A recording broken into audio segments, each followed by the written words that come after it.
Mein Name ist Emma. Ich bin 32 Jahre alt. Ich arbeite in einem kleinen Büro. Ich führe ein ruhiges Leben. Eines Tages kam ein neuer Chef in unser Büro. Sein Name ist Daniel. Ist 40 Jahre alt. Ist freundlich und nett. Lächelt viel. Spricht mit sanfter Stimme. Macht, dass sich glücklich fühlen. Zu Beginn war nur mein Chef. Ich sagt Hallo.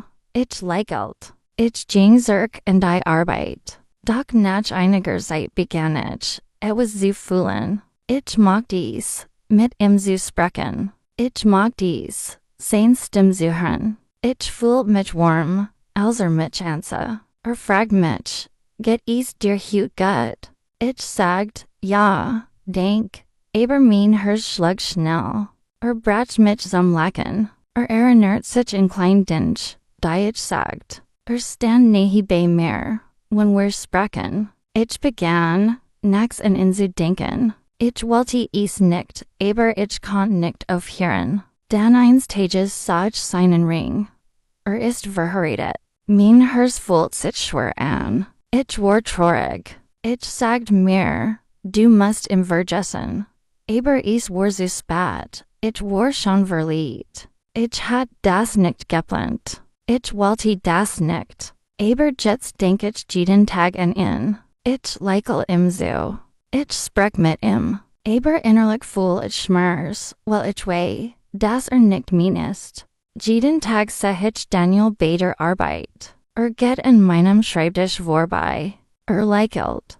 Sagt, Guten Morgen, Emma. Ich lächel zurück und sage, Guten Morgen. Ich versuch, normal zu worken, aber in meinem Herzen ist es nicht ruhig. Es ist laut. Es sagt, du liebst ihn. Kennt mein Geheimnis nicht. Niemand weiß. Ich sitz in Besprechungen mit ihm. Sieht auf den Bildschirm. Ich sah auf sein Gesicht. Ich versuch, nicht zu starren, aber es ist schwer. Seine Stimme ist sanft. Seine Worte sind freundlich. Ich fühl mich glücklich, wenn ich ihn sprechen höre. Eines Tages stand sehr nahe bei mir. Half mir mit meinem Computer. Seine Hand berührte mein Ausversehen. Mein Herz sprang. Mein Gesicht fühlt sich heil an. Sagt, geht es dir gut? Ich lächelt und sagt, ja, aber ich war nicht okay. Ich wollte weinen. Ich weiß, das ist falsch. Hat eine Frau. Hat eine Family. Ist nicht frei. Aber Liebe ist nicht immer gut. Manchmal tut Liebe. Manchmal ist sie still wie mein. Ein geheim Lieb. Ein still Lieb. Wenn ich nach Haus gehe, denk ich an ihn. Ich sitz allein in meinem Zimmer. Ich frage mich, warum ich mich so fühl. Ich weiß die Antwort nicht. Ich weiß nur eins. Ich kann mein Herz nicht stoppen. An einem Samstag ging ich in den Park. Ich wollte frisch Luft. Ich wollte meinen Kopf frei bekommen. Ich setz mich auf eine Bank und sah den Leuten zu, die vorbeigingen. Kinder spielten, Hunde liefen. Die Sonne war warm. Ich schloss für einen Moment die Augen. Dann hörte ich eine Stimme. Eine Stimme, die ich kennt. Daniel, ich öffnete die Augen. War nur wenige Schritt entfernt. Aber war nicht allein. Eine Frau stand neben ihm. Sie lächelt. Ein kleiner Jung lief zu ihnen. Dann folgt ein kleines Mädchen. Sie lachten zusammen. Daniel hob das Mädchen hoch und küsste ihren Kopf. Diese Frau war seine Frau. Das waren seine Kinder. Ich erstarrt. Mein Herz fühlt sich schwer an. Ich konnte mich nicht bewegen. Sie sahen so glücklich aus. Sie sahen aus wie eine perfekte Family. Sah anders aus, nicht wie mein Chef, sondern wie ein Ehemann. Wie ein Vater. Sah mich nicht. Ich war Frau. Ich drehte mein Gesicht weg und schaut auf die Blumen. Ich wollte weinen. Aber ich hielt die Tränen zurück. Ich dachte, das ist real. Gehört ihnen nicht mehr. Ich sah noch lang da, nachdem sie gegangen waren. Ich fühlte mich leer.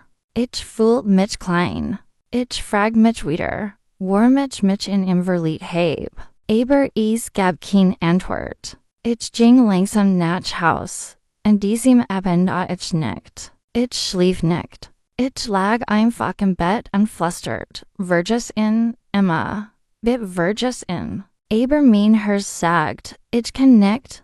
Es war Montagmorgen. Ich wollte nicht zur Arbeit gehen. Mein Herz fühlt sich immer noch schwer an, nachdem ich Daniel mit seiner Familie gesehen hat. Aber ich hatte kein Wahl. Ich machte mich fertig und ging ins Büro. Ich versuchte, still zu bleiben. Ich wollte nicht reden. Ich wollte nicht lächeln. Dann kam Daniel zu meinem Schreibtisch. Sah mich und sagt, Emma, geht es dir heute gut? Du siehst ein bisschen traurig aus. Ich sah nach unten und sagt, ich bin einfach müde. Setzt sich neben mich. Du bist ein guter Mensch, Emma. Du hilfst immer anderen. Du bist ruhig, aber stark. Du bist besonders. Mein Herz blieb stehen. Besonders. Dieses Wort blieb in meinem Kopf. Niemand hat mich je so genannt. Ich lächelte, aber innerlich zitterte ich. Ich wollte E-Mails sagen. Ich wollte sagen, dass ich dich lieb, aber ich tat es nicht. Ich konnte es nicht. Lächelte mir wieder zu und ging dann zurück in sein Büro. Ich sah an meinem Schreibtisch. Start auf den Bildschirm, aber ich konnte nicht arbeiten. Mein Hände waren kalt. Mein Herz war zu voll. An diesem Abend stand ich vor dem Spiegel. Ich sah mich und sagt, denkt, ich bin besonders. Und dann weinte ich. Ich weinte, weil ich glücklich war. Ich weinte, weil ich traurig war. Ich weinte, weil ich wusste, dass nicht mehr gehört vielleicht nie wird. Eines Tages nach der Arbeit blieben Daniel und ich spat im Büro. Wir waren allein. Ich wollte wilden sagen, aber ich hatte Angst. Sah mich und lächelte. Emma, sagte leise, du bist mir wichtig. Mein Herz sprang. Ich sah ihn an. Ich fühlte mich gleichzeitig ängstlich und glücklich. Ich wollte fragen, liebst du mich? Aber mein Mund blieb still. Sprach wieder.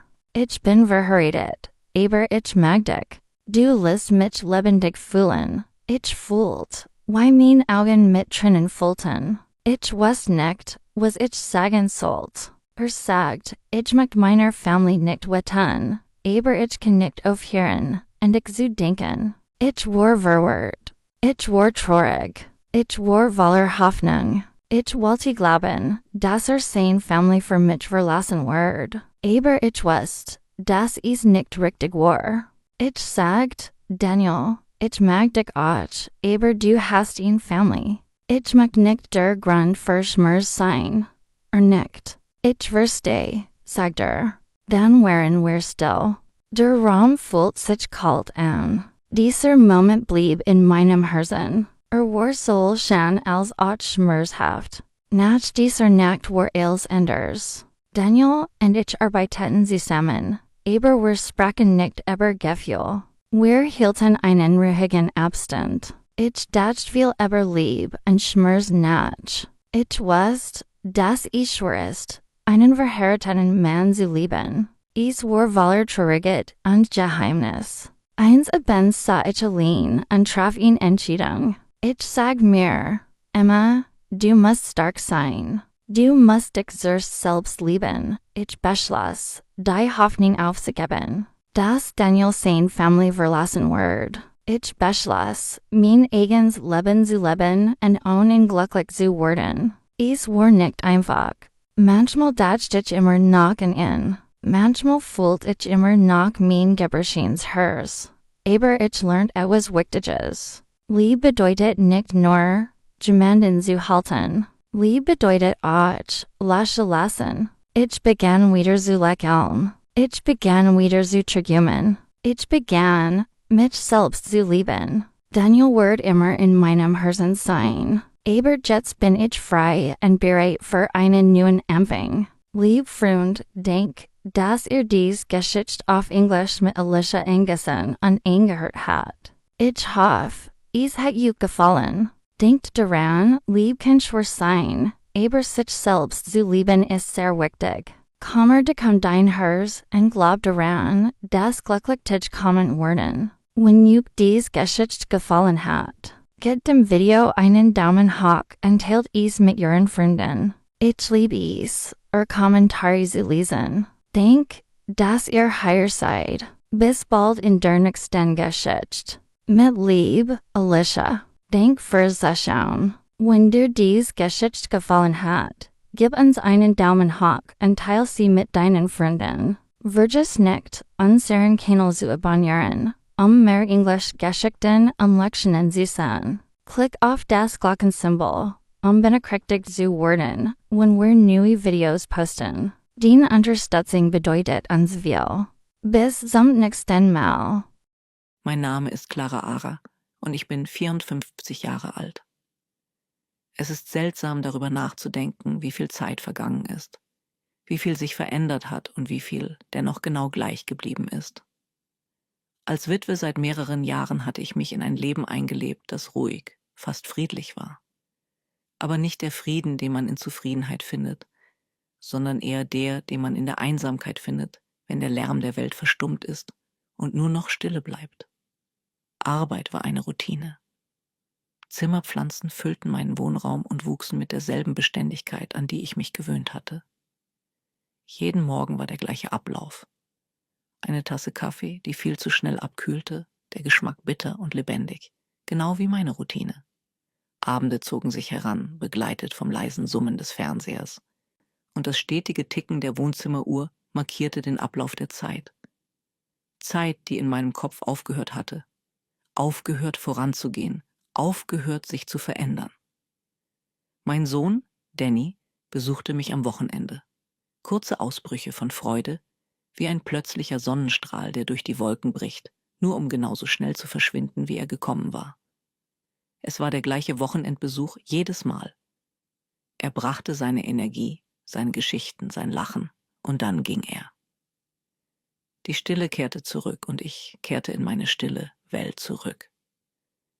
Ich hatte mir selbst eingeredet, dass ich zufrieden war, dass ich meine Einsamkeit angenommen hatte.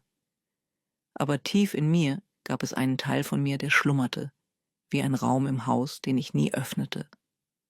Ich hatte die Tür zu meinen Wünschen, Sehnsüchten und Hoffnungen geschlossen und mir gesagt, dass sie nicht mehr wichtig wären. Dann, an einem gewöhnlichen Abend, änderte sich alles. Danny würde für ein paar Tage geschäftlich wegfahren. Bevor er ging, erwähnte er, dass sein Freund Julian, den er fast sein ganzes Leben lang kannte, vorbeikommen und übernachten könnte. Julian war mir vertraut. Er war schon da, seit Danny noch jung war, höflich, respektvoll, eine konstante Präsenz in meinem Zuhause. Aber er war immer nur eine Hintergrundfigur, ein bloßer Bekannter. Als er ankam, begrüßte ich ihn wie jeden Gast mit der gleichen Höflichkeit.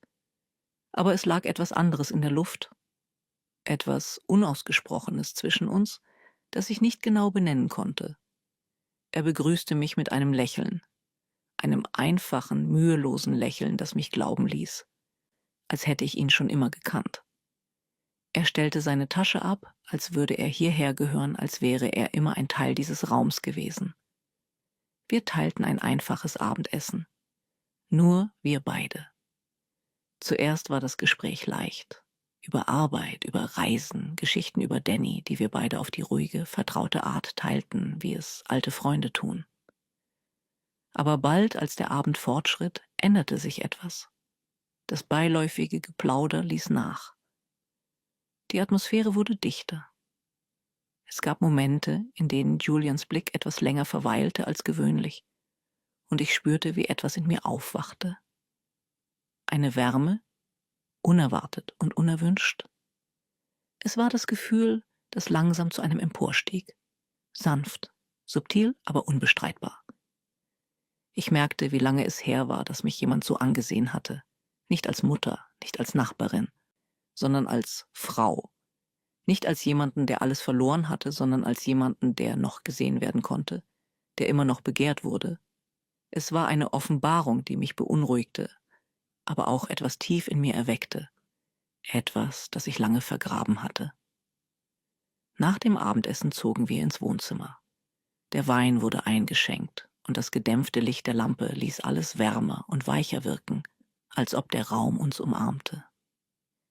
Das Gespräch ging weiter, aber es wurde intimer, bedeutungsvoller.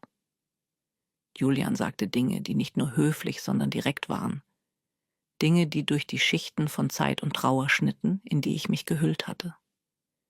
»Du hast dich wunderschön verändert«, sagte er, seine Stimme tief und aufrichtig. Die Worte trafen mich wie eine Welle, unerwartet, aber nicht unerwünscht. Zum ersten Mal seit Jahren fühlte ich mich wirklich gesehen. Nicht als Mutter, nicht als Witwe, sondern als Frau, begehrenswert und schön in meiner eigenen Weise. Mein Herz raste und mein Atem stockte. Es war so lange her, dass mich jemand mit solch einer Wertschätzung angesehen hatte. Mein Körper zitterte, nicht aus Angst, sondern aus etwas anderem, etwas, das lange vergessen war. In diesem Moment fühlte ich einen Funken Leben, das kleinste Flattern tief in meiner Brust. Eine Erkenntnis traf mich wie ein Stromstoß. Ich war so lange eingeschlafen, abgestumpft gegenüber der Welt, und hier, an diesem ruhigen Abend mit Julian, wachte ich auf. Er beugte sich näher und zum ersten Mal seit Jahren zog ich mich nicht zurück. Stattdessen traf ich seinen Blick. Wir waren beide zögerlich, aber es war etwas in der Luft, etwas, das mir sagte, dass dieser Moment real war. Keiner von uns beeilte sich. Wir existierten einfach in diesem Raum zwischen uns, wo die Vergangenheit keine Rolle spielte, wo die Zukunft ungewiss war und nur die Gegenwart real war. Dann, langsam streckte er die Hand aus und legte sie auf die Rückenlehne des Sofas. Seine Finger streiften leicht meine. »Du bist wunderschön«, flüsterte er. Die Worte schwebten zwischen uns, hingen in der Luft wie ein zartes Versprechen. Für einen Moment schloss ich die Augen und ließ die Worte über mich hinwegwellen. Es gab keinen Druck, es gab keine Erwartungen. Nur zwei Seelen, die in dem weichen Licht des Abends ruhig miteinander in Kontakt standen. Und in diesem Moment erinnerte ich mich an etwas. Ich war nicht nur eine Mutter oder eine Witwe, ich war eine Frau. Eine Person, die fähig war zu fühlen, zu begehren, zu lieben. Ich war immer noch lebendig auf eine Weise, wie ich es mir so lange nicht erlaubt hatte. Wir küssten uns dann, zuerst vorsichtig, als würden wir das Wasser testen, unsicher, was wir taten. Aber es fühlte sich richtig an, wie eine Wiederentdeckung, wie das Zurückerobern eines Teils von mir, der im Nebel der Trauer verloren gegangen war. Es war kein verzweifelter Kuss, noch war es impulsiv. Es war langsam, sanft, voller Zärtlichkeit und Sehnsucht. Danach lagen wir auf dem Sofa, die Stille zwischen uns war jetzt angenehm. Nicht mehr von Spannung erfüllt, sondern von Verständnis. Wir sprachen nicht über die Zukunft, darüber, was aus diesem Moment werden könnte oder nicht. Es gab keinen Grund dazu. Wir existierten einfach in diesem Raum, teilten eine stille Dankbarkeit für die unerwartete Überraschung, die das Leben uns beschert hatte. Er dankte mir, dass ich ihm erlaubt hatte, Teil dieses Moments zu sein, dass ich ihn an etwas so Zartem und Schönem teilnehmen ließ. Und ich dankte ihm, nicht nur für den Kuss, sondern dafür, dass er mir etwas in Erinnerung rief, das ich lange vergessen hatte. Dass ich immer noch fähig war, aufzuwachen, wieder zu fühlen und mehr zu sein als die Etiketten, die mir das Leben zugewiesen hatte. In dieser Nacht lernte ich etwas Einfaches, aber Tiefgründiges. Alter ist kein Urteil. Die Zeit löscht nicht die Fähigkeit des menschlichen Herzens zu lieben, zu begehren, zu verbinden. Ich hatte mein Leben in Trauer eingehüllt gelebt. Und obwohl diese Trauer real war, musste sie mich nicht definieren. Sie musste mich nicht daran hindern, den Funken des Lebens wieder zu spüren. Es ging hier nicht um Rebellion oder darum, etwas falsch zu machen. Es ging nicht darum, Regeln zu brechen. Es ging darum, sich daran zu erinnern, dass ich mehr bin als meine Geschichte. Mehr als die Trauer, die ich so viele Jahre mit mir trug. Ich bin immer noch fähig zu fühlen, zu Zärtlichkeit, zu Überraschung, zu Begehren. Wenn du jemals gedacht hast, es sei zu spät, etwas Neues zu erleben, etwas zu fühlen, von dem du dachtest, es sei für immer verloren, Lass mich dir mit meiner Geschichte ein Beispiel geben. Das Leben hat eine Art, uns zu überraschen, wenn wir es am wenigsten erwarten.